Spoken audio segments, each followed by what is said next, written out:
Hey everyone, it's Kendra and Maxine. We are on the road to home today. It's a bright and sunny Monday in Colorado, and we are about to pick up Dawnn Short. She's with Shorties. She has a coffee trailer here in the Carbon Valley, and if you are local, you have probably been able to partake in one of her delightful treats. Some of the best. Yeah, so anyway, yeah, we're gonna just pull up right here and pick Dawnn up.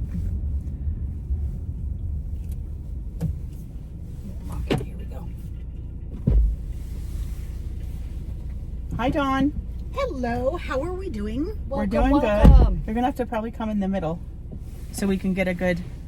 There we go. There you go. Get in our shot. She's in. All right, but I need a seatbelt. Oh, you're right. Let's safety. Let's yeah. wait just a second. That's true. Yeah. No, we have precious cargo. Yes. Precious cargo here. Oh, geez. that sounds important. All right, Dawnn, we are so happy to have you in here with us today. Thank you for having me. Absolutely. Well, why don't you introduce us to you and your awesome coffee business? Awesome. Well, Dawnn Short, and I own Shorties. Obviously, that's a play on name, last name, first initial. We started in 2019, so we're coming up on our 5 years. Yay! Yay! Very exciting. We actually started as the coffee roasting business, and we were doing local events as a table and a canopy. And as that grew, we grew into our mobile trailer and have grown ever since. We now have over 20 different variety of drinks on the trailer, and then we have the roasting business where we have 4 different bean types, and we customize to our customers' taste profile. Do you deliver? What do you do with your roasting? Do you deliver or do Yes. people pick up? We deliver. We are 4 days old from roast to delivery. So people will order, we get them on the roast schedule either that day or the next day, and then we deliver to their homes, businesses, cafes, wherever they're needed. So it's fresh. So it's fresh. Nice. One of the best cups of joe you can find around here. Yay! We love hearing that. We love getting that feedback. We also like it when customers are like, can you do that darker? Can you do that lighter? Because that's what we love doing, is playing with that. Part of that roasting process, you know, we get the big burlap bags of our green raw bean, and then we do 6 pounds at a time, and we will customize that to how they want it. Either they want it lighter or darker. We do single origin beans, which make it a whole lot easier for those roasting profiles. So when we want to go lighter or darker, if you have a blend, sometimes beans reach or develop faster than others, and so you'll get those different notes in there. We like single origin, so everything is consistent. What does that mean, single origins? Single origin is just like you have a Guatemalan bean, or you have a Brazilian Santos bean. You do not have a blend, which has a variety of like your South American beans in there. They're not one specific bean type. Got it. Well, we can't ask you how you came up with the name because you already kind of told us. No, First, sorry. And no, it's okay. I was just being silly. Okay. So yeah. What else we got? What type of events are your favorite? We like our community events. We like staying local so that people, not only when they come to the trailer, they can also buy the beans. We have a 20-mile radius for our beans for the free deliveries, so that's why we like staying local, is that we can get the beans faster to them. Got it. Plus they know us.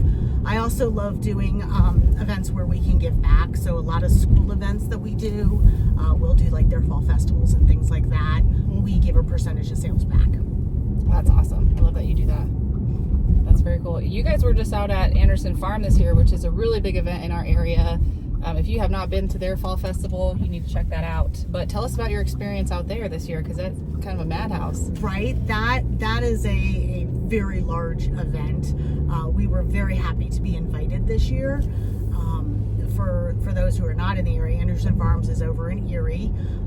They have I believe it's a 150-acre farm. They have their own pumpkin patch and stuff. They have a lot of events to do there. They allow 12,000 people per day It's a ticketed event, so as you're coming and going, there's time slots and everything. So 12,000 people is what we were exposed to for our trailer, who was set out there for 6 weeks. We did Thursdays through Sunday, 14-hour days, and then we had Terror in the Corn at night, which is an additional 5,000 people. Man. So for us being there, set up those 4 days a week for 6 weeks, they had to cancel the last weekend because of snow, but we did almost 13,000 drinks during that time frame. Wow. The Saturday before they had to close down for weather, we did 1,035 in one day. Wow. Yeah. Wow. And it's just you and your husband who, run the trailer. So on an event like that, did you hire? Do you have employees? How does that work for you? We don't really have employees per se. We contracted a few folks that have worked with us previously, coming out and doing a few things. So we had them come out and help, and we doubled up on shifts. So I had 2 other people in the trailer with me. One lady mentioned one night, she comes up, she sees us all working in there, and she's like, "You got 3 butts in a 1 butt kitchen." So we're like, yeah, we're a small 6x10 trailer, but we're efficient in there, so we could get a few people in. Right. And then, as you said, my husband, who does help out for events, we actually had him running supplies. So if we were running low on something, we would quickly text him, "Hey, we need more, cold brew, or we need more milk or ice," or whatever it was, and then he'd be running the supplies for us. Man. Oh, nice. How many trips do you think he made a day while you guys are working out there? we tried to keep it like, okay, on this trip, bring this, this, and this, but probably several times during the day. We also rented space in their cooler so that we could keep stuff on hand if we had to, for backup supplies, because working a 14-hour shift, he would have been running every hour if that was the case. Yeah. So you liked your decision, I don't know, to move from like you said, a canopy and a table to the food truck. That was a good move for your business? It was a great move, just all around. As you grow, we started with just doing the hot coffee, cocoa, we added cider.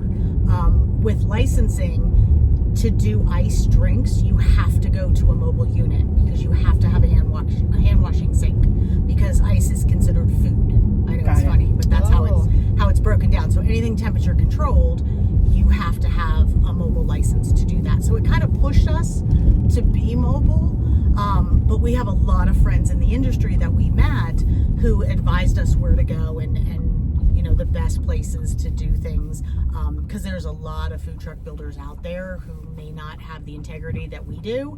So we wanted to make sure that we were partnering with the correct people. But yeah, going into a food truck, it opened up so much more. We can now do obviously our cold brews, and we can do iced lattes, we can do our Italian sodas, and all different kinds of teas and stuff. So it opened up a whole variety of items that we are pretty good sellers for us. Our passion tea lemonade is a huge seller. So don't you have like a lemonade slush or something too? We do blend the lemonade, so yeah, we can do blended lemonades as well as flavored lemonades. Raspberry lemonades were huge at Andersen Farms. Oh, I bet. My kids love your Italian sodas. Any flavor. Right? The kids like the blue raspberry. That's a huge one. Yes, for sure. On that note, what advice would you give someone wanting to start a food truck business, or if they want to start their own coffee shop? So for a food truck business, it's all going to come down to what county, what city they're in. So definitely my first suggestion is reach out to your health department and find out what they require, because that's where your main licensing is going to come from. Sure. But I am more than happy to sit down with anyone as to, tricks of the trade, what's worked, how to get events, all that kind of stuff. You definitely want to watch, join the Facebook groups, things like that. But health department is the big one. They're going to tell you what you can and can't do. So if you have a concept and you're like, I want to start, slinging burgers or whatever, call them, because they're going to tell you what you need and what's required. Perfect. That's good advice there.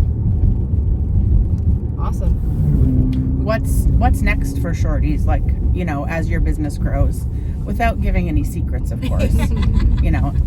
Right. We don't give out the trade secrets. Yeah, don't give any secrets. Right. So this year for 24, we're actually, the trailer's right now down at the fabricator getting some fun updates. I call them fun just because it's going to give us some more room in there. We try to be as efficient as possible, and we've identified when we were at Andersen Farms where we could improve on things. So we're really excited for the new trailer this year, the new updates. New trailer. We're hopeful that a new trailer will come in 25 if we're invited back to Andersen Farms. That helps out a lot with that. We've got a few events coming up. We're doing some more where we give back.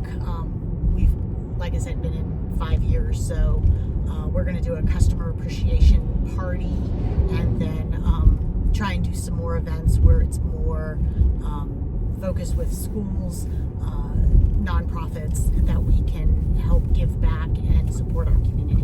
Nice, I love that. All right, let's get to know you a little more on a personal level here. What's your favorite concert you've ever been to? My favorite concert, it's funny. I'm an 80s girl, so all the 80 bands, obviously the Motley Crue, Def Leppard, Bon Jovi. Yeah. You can't go wrong at a Bon Jovi concert. You can't. Right? That's awesome. What you got, Maxine? Well, I was gonna say nachos or burritos. Oh. We are nachos. Yeah. Nachos. We're nachos all the way. One of our favorite food trucks who helped us get up and running, Nacho Mama's Tacos. Ooh. He's got the best nachos. And the Magic Verde sauce with that. Oh, yeah. Yeah, I'm in. Nice. I literally stalk him on Facebook. Where are you going to be, Jesse? Where are you going to be? So you can't say that one, but Okay. give us your top 3 food trucks. Ooh, that's a good one. Okay, so, it's funny because I know the trucks, and we were, following them and seeing them at events and everything. It's a but community. as I've gotten to know the owners, it's made it even more. So my top 3, and I know I talked about Jesse with Nacho Mamas, Helen and Dan with Tommy Boy Mini Donuts, because really coffee and donuts. Yeah. Yep. We They go just hand in pair hand. so nicely, and they are such good people. The dessert stand, they are out of Westminster. They have the dessert stand, which does all desserts, but they also have one called waffle cakes. And if you haven't had those, Oh, I think I have had those. those are the waffles, and then they put the toppings, and then they load it up with the whipped cream, and Oh they my are just gosh. so amazing. I mean, it's like a 2-person meal, but again, getting to know Brooke and Brittany there, we now have our beans in their shop. And so we have a really good partnership with them where we'll carry their desserts on our truck if we're hired for an event in the evening, and vice versa, they carry our beans and stuff. So really good people, love seeing them out at events. And Biscuits at Mike's, they're a breakfast morning truck. We've done many events at a community park with them, and just some good people there. Speaking of that, in the Carbon Valley, they have a lot of food truck nights where you can, whether it's movies in the park or whatever, and they'll bring a bunch of food trucks out in communities, and you can walk down with your family and have a dinner at the park, right? They do Yes. that a lot in some of the neighborhoods. Love those events. It's funny when we first got going, 2019, and then of course the world ended in 2020. Firestone, they moved their movies in the park to make them a drive-through, and that's where we really started gaining some traction. We did that for them.